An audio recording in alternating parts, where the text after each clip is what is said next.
If you're looking for only slightly educated opinions on Norwegian Christmas markets by someone with little to no skin in the game, you've come to the right place.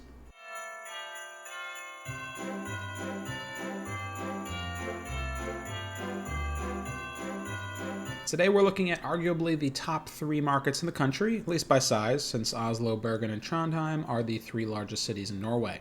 The latter 2 being on the western coast, with Oslo, the largest by far, being in the south. Coming in at number 3 on my list, Oslo.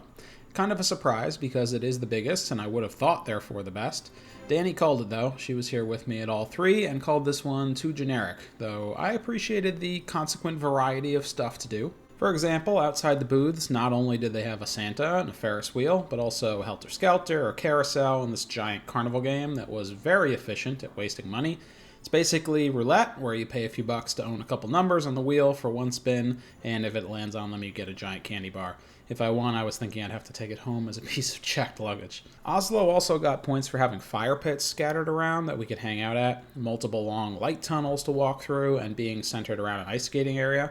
That rink had no rentals, and it wasn't cleared of loose snow, but it was there. That's on top of having the largest number of booths. Food, souvenirs, and other. And while limited, the indoor seating area was cute. The little talking moose head up on the entry points. No idea what he was saying.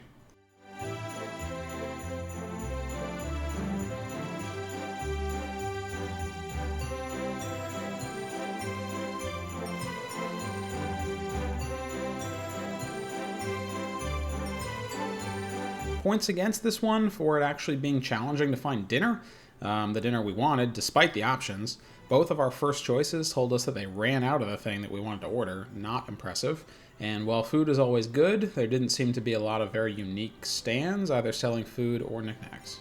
Coming in at number 2, Trondheim. This was a hard choice. And Trondheim had 2 major things going for it, in my opinion. Most importantly, the Lavu. In the center of their market, they have this series of interconnected tents filled with picnic tables. There's big fires going in multiple places, food and drink delivered to your tables, and frequent live entertainment, though I was disappointed when the troubadour ended up just being a guy with a guitar. Apparently I've read too many fantasy books and was expecting like a medieval bard to show up.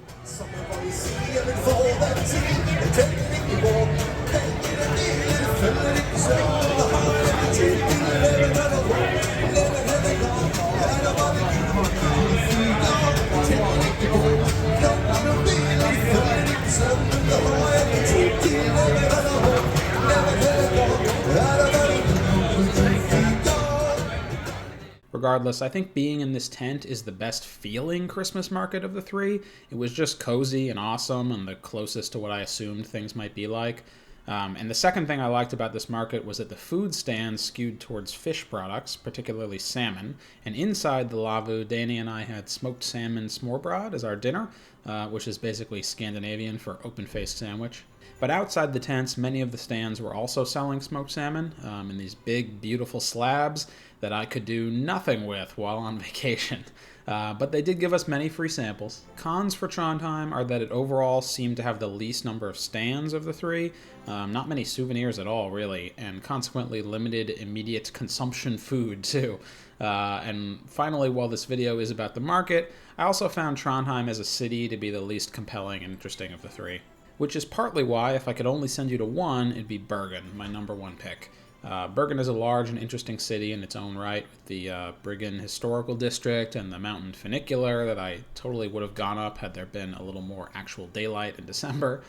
But as for the market, the big distinct thing here is actually that just nearby is the world's largest gingerbread city, quote unquote. Danny was very excited for this one. I have to admit that it was actually a highlight of the trip for me too. Very cool. It's a pretty big room filled with creations from schools around Bergen.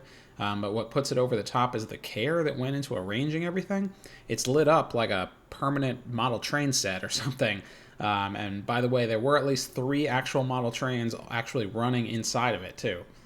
The setting is like a perpetual Christmas Eve twilight in there, and the quote-unquote house of the gingerbread houses were everything from historical churches to vehicles like trains and ships to the Quidditch pitch from Harry Potter.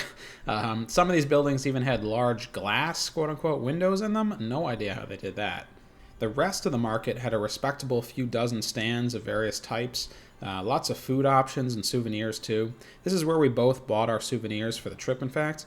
While they do have an indoor seating area with picnic tables, we also appreciated that a lot of the stands were themselves like ineffectively glass greenhouses in the middle of the market.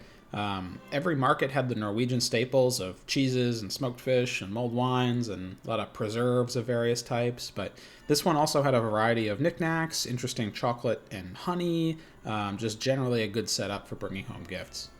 I got myself one of their excellent sausages and a candied apple and was very content, despite the rain.